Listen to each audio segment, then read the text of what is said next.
जीतल कौन समधी बैठस मनवा मार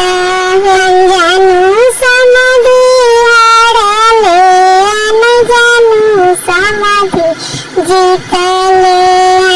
जानू समधी बैठस मनवा मार अपना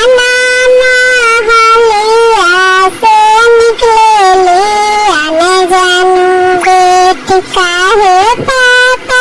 बैठी मनवा मार जुआ खेले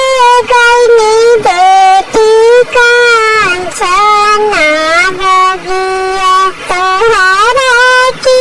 गईनी हार चुप हो चुप